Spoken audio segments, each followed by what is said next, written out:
Parlons de théologie. Il faut appliquer à la théologie la grille de lecture yin-yang. Ça permet d'expliquer pourquoi des valeurs apparemment opposées cohabitent. Elles cohabitent parce qu'elles alternent. Et comme elles alternent, eh bien forcément, elles vont constituer un ensemble qui va comporter, puisque il y a une littérature qui, comme ça, quand vous publiez quelque chose, vous publiez à un moment A et pas à un moment B. Mais ce que vous avez publié au moment A va perdurer pendant le moment B au niveau de l'écrit. L'écrit va rester, comme on dit. Donc il ne faut pas être surpris de voir que vont cohabiter des discours extrêmement différents par le biais de l'écrit, justement. L'écrit le problème de l'écrit, c'est qu'il est décalé par rapport à la réalité. Il reflète une réalité à un moment donné, mais il va continuer à exister alors que cette réalité aura changé. Et il va cohabiter avec une autre réalité et avec un autre modèle, etc. Donc, si on prend la Bible, on a, je l'ai dit suffisamment de fois, on a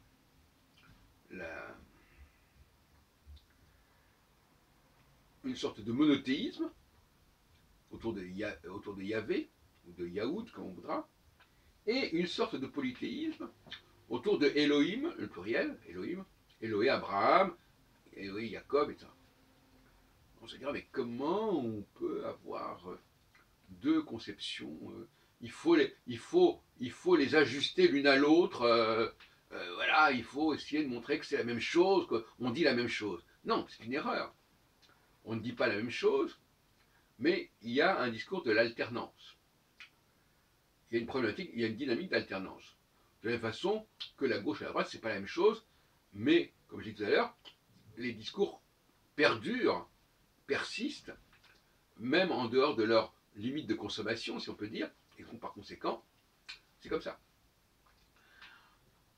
Donc, il ne faudrait pas être trop surpris de voir que s'entremêlent dans la Bible, pour ce qui concerne Dieu, le pluriel et le singulier.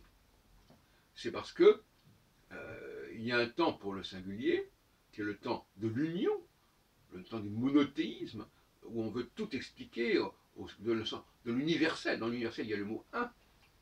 Et puis il y a un temps, yin plutôt que yang, qui est celui de la diversité, de la prise en compte de facteurs qui ont persisté dans leurs différences, qui n'arrivent pas à disparaître dans le creuset.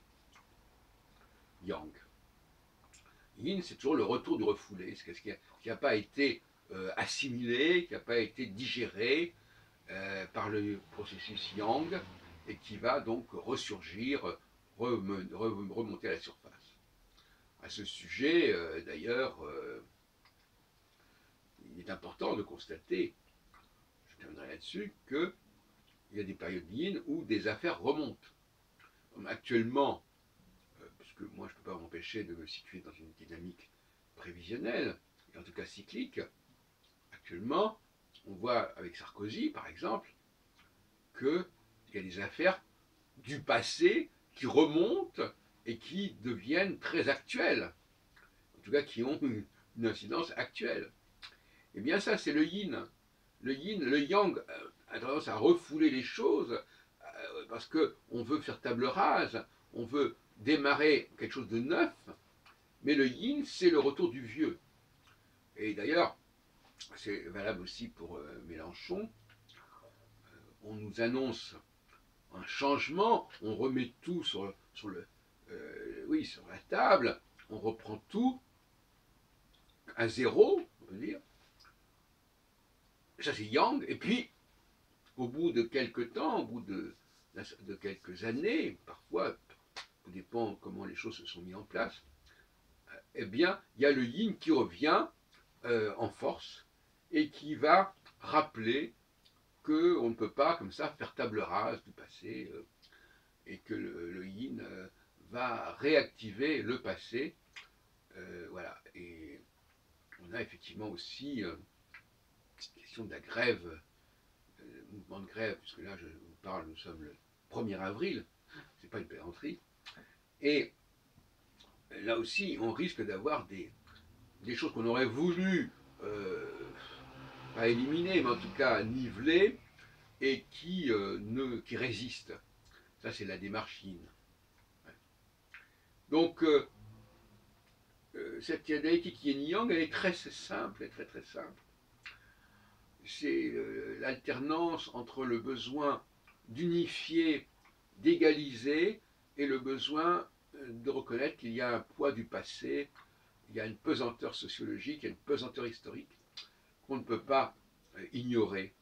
Et ça alterne de façon cyclique, c'est-à-dire que le cycle commence par l'idée de table rase, on renaît, il y a une renaissance, il y a une naissance, comme l'enfant qui naît, et puis après, ben, finalement, ce temps yang de table rase va se retrouver confronté à un temps yin où il va falloir tenir compte de toute une série de choses qui ont traversé l'histoire et qui perdurent, et qui résistent.